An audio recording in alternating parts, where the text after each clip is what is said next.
All right, what's going on, you guys? Nick here with Nick on the Power. So I've got a couple interesting stories for you guys today. The first story that I have for you guys, I thought a lot of you guys might be interested in this. I came across a company called Iron Idols that's going to be starting a product line of basically bodybuilding figurines based on, all your favorite bodybuilders. So it's kind of like the Funko Pop version of famous bodybuilders. And apparently these will be available starting on March 25th. So in about 10 days, you'll be able to buy these things. So I got in contact with the guy that makes them, and he sent me this picture of the prototype of the Kai Green figurine. And then if you go over to their Instagram page, they also have some prototype pictures of a Jay Cutler and a Josh Arnold one. And they don't really seem to have that big of a following, so I thought a lot of you guys just might be interested in this. This is not a paid video or a sponsorship type of thing. I just thought this was a very interesting product. I think you guys might be interested in checking this out because it launches very soon. So you can go to ironidols.com. That site will be launched on the 25th of March, or you can go to @ironidols_com to find out more information about these. I think this is going to be a very cool and very popular product as far as, pop culture goes in bodybuilding. I think it's going to go a long way to furthering the interest in bodybuilding. I think it's very, very cool, and I look forward to getting my hands on one as well. So the next story that I had for you guys today, I wanted to do kind of a preview on the Arnold Classic Australia, which will be happening this weekend.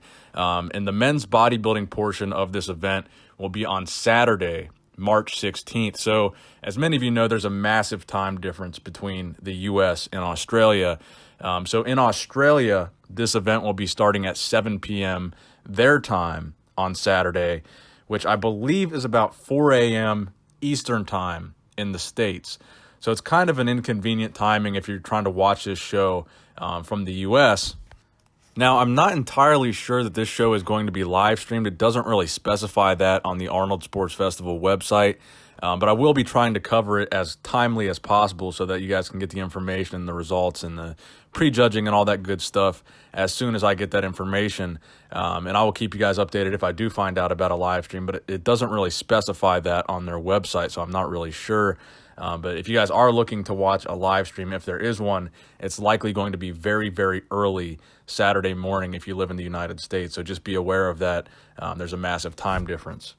So we have the most recent competitor list, the most updated list for this show. You've got Jeffrey Beckham, William Bonac, Mark Dotriche, Andrew Hudson, Steve Kuklo, Josh Lenardowitz, Cedric McMillan, Steve Orton, Sam Pierce, Luke Sando, Mikhail Volinkin, Justin Wessels, Akeem Williams, Rolly Winkler, and of course his brother Quincy Winkler, which we made a video talking about that a couple days ago. So Brandon Curry was originally on this list, so we were going to see him compete here. But after winning the Arnold Classic in Columbus, Ohio, it's my understanding that Brandon has decided to not compete between now and the Olympia because he wants to spend time with his family before he has to go back over to Kuwait to prepare for the Olympia. So totally understandable. I can definitely see why he's kind of wants to ride that momentum from the Arnold Classic Columbus all the way through the Olympia and take that opportunity to take some time off and spend it with his family. So that being said, you have most of the top six here from the Arnold Classic in Columbus, Ohio, returning to battle it out. Now, specifically, the three guys that I think are going to be the main focus of this show are William Bonac, who took second at the Arnold, Ohio, and then you've got Luke Sando, who took third at the Arnold, Ohio, and of course you have Rolly Winkler, who had a pretty disappointing placing at the Arnold, Ohio, taking fifth. But a lot of people are hoping and looking to see Rolly improve upon that placing here and possibly come out on top and defend his title from last year, because Rolly did win the 2018 Arnold Classic Australia despite not being in the top three at that year's Arnold, Ohio. So he was able to improve between the Arnold, Ohio and the Arnold, Australia last year. So a lot of people are expecting him to be able to do that again this year. Even though Luke Sando was third at the Arnold, Ohio, I think a lot of people still want to see Bonac versus Rolly and see if Rolly can come out on top. But you got to keep in mind, Luke Sando was third at the Arnold, Ohio, so we could be seeing Luke Sando versus William Bonac 1 and 2 here, and Rolly Winkler might not be the Arnold Australia champion again in 2019. So with that being said, I wanted to give some predictions for the 2019 Arnold Classic Australia. I'm going to go ahead and have William Bonac winning this show because honestly, William Bonac did look very, very good at the Arnold Classic Ohio. I just think it came down to Brandon Curry looking just a little bit better. I wouldn't necessarily say that Bonac was off at the Arnold, Ohio. I just think Brandon Curry was the better man on that day. And without Brandon Curry here, with William Bonac looking similar to or better than how he looked in Ohio, I think this could be a show that William Bonac would win. Now, I'm going to go ahead and predict that Rolly Winkler is going to be able to make an improvement from the Arnold, Ohio to the Arnold, Australia. And I want to see Rolly Winkler come in second place here. I don't know if Rolly's going to be able to make enough improvements to win this show and beat a guy like William Bonac that I felt was very on at the Arnold, Ohio. Rolly admitted himself that he was off at the Arnold, Ohio, and it was a result of an injury. So I'm not sure how easy it's going to be for him in just 2 weeks of time to be able to go from placing fifth to winning the show. We'll see, but I'm going to go ahead and put him in second. I'm going to have Luke Sando taking third again. Just on the fact that I think Luke Sando is a fantastic bodybuilder. He took third at the Arnold, Ohio. And to be fair, the Arnold, Ohio was probably the best showing that Luke Sando's ever had in his life. So the chances of him replicating that conditioning or doing better than that conditioning to beat a guy like William Bonac is going to be really a pretty bold prediction.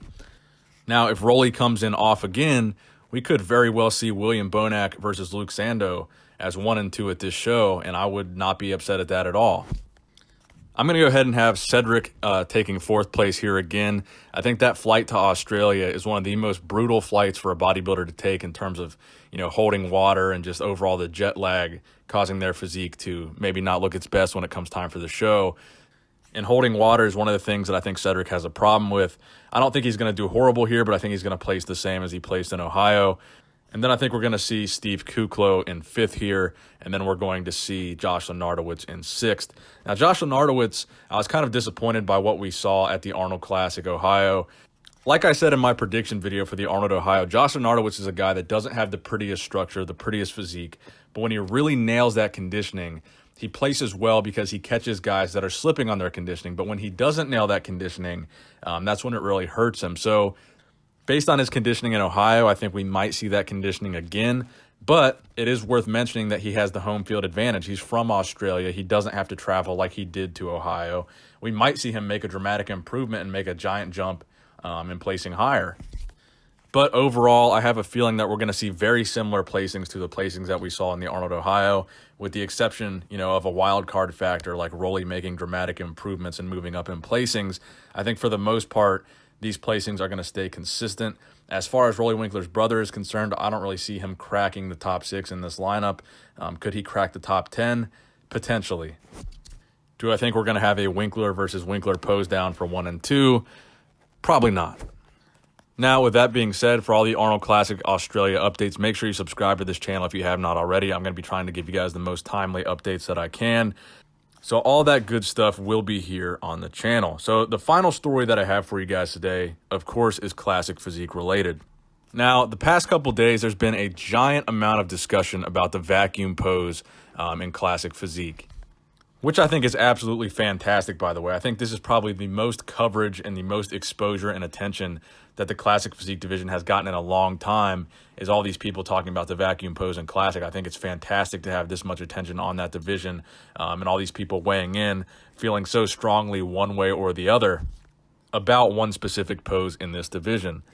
So specifically, I wanted to mention a recent post by Chris Bumstead where he's hitting a vacuum pose with the caption, "Felt classic, might delete later." Now, a ton of people were tagging me in this post, and primarily because a couple of days ago, RX Muscle did a debate.